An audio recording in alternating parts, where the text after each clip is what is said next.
Go to ya everyone. Thank you so much for checking out my channel and this video series on the High Republic comic book. My name is John and I am a Star Wars scholar.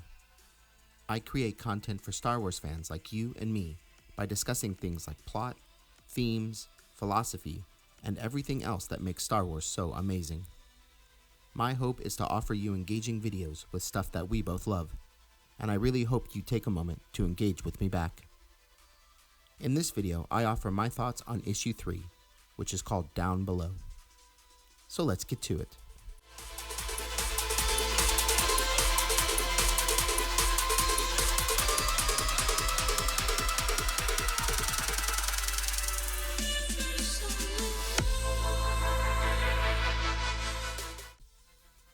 The issue begins on Sedri Minor, where Tarek's condition is worsening by the minute. He and Skier are fighting while Avar Kriss attempts to keep the peace. Keeve Trennis stands outside their ship, wondering what is happening to everyone. Two children approach Keeve and offer her bread. Soon after, a Rodian couple also show up and offer Keeve food. They explain that their son has gone missing right before the Jedi landed, and that he is not the first person to go missing lately. They also inform Keeve that their crops, including the Raxian used to make Bacta, are rotting in the fields. Before Keeve can get any more information, Solman shows up, and Keeve explains about the Hutt ship, the Nile, and why the Jedi are on Sedri Minor. When Keeve brings up the missing people, Solman dismisses the claims and pushes the people away. Keeve can sense that things are not fine on Sedri Minor. Because Kriss, Skier, and Tarek are still on the ship fighting, Keeve decides to go investigating by herself. While walking through the rotting crops, she comes across Bartol, who says he is looking for his missing friend. Bartol leaves Keeve deeper into the crops. Bartol asks what is wrong with the crops, and Keeve explains that she feels a shadow. They come across a sinkhole, and before Keeve can stop Bartol, he jumps down.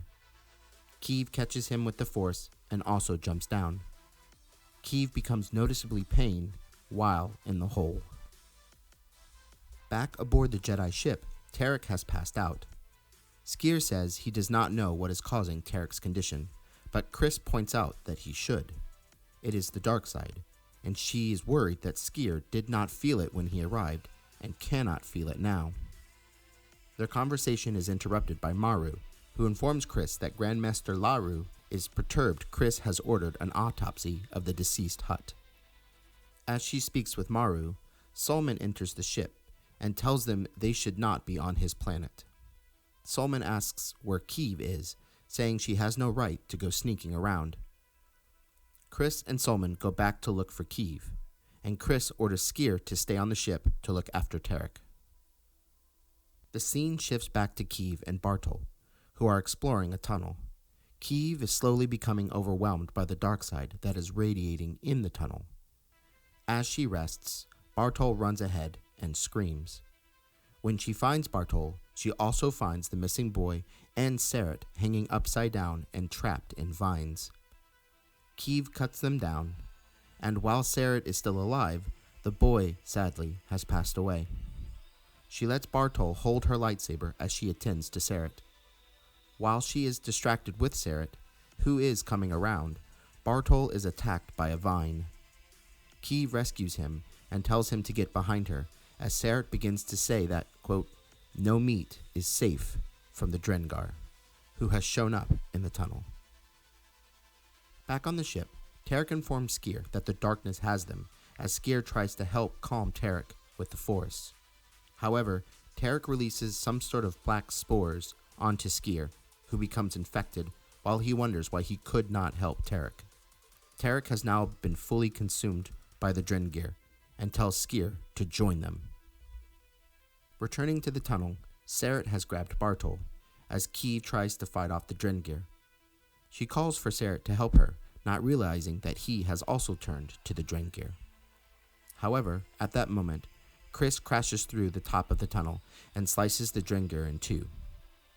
Kriss bonds her mind with Sarret and has him release Bartol as the Drengir rallies as two separate bodies, but one mind. The end of the issue shows Skier now also in the tunnel and speaking for the Drengir, completely being controlled by them, with his missing arm replaced by vines, and holding his lightsaber. One of the main focuses of this issue is the further development of Keeve Trennis and her struggles with her own insecurities of being a Jedi Knight. She decides to take responsibility and go look for the missing boy, Sareth, and the other missing people. Keeve is joined by a companion, or as she calls them, a stray, while she looks. In this case, Bartol is what drives her and keeps her focused. She wants to help find the missing people and to protect Bartol, and those objectives help to keep her focused and strong. Skier's fighting with Tarek is symbolic of his fight with his own dark side.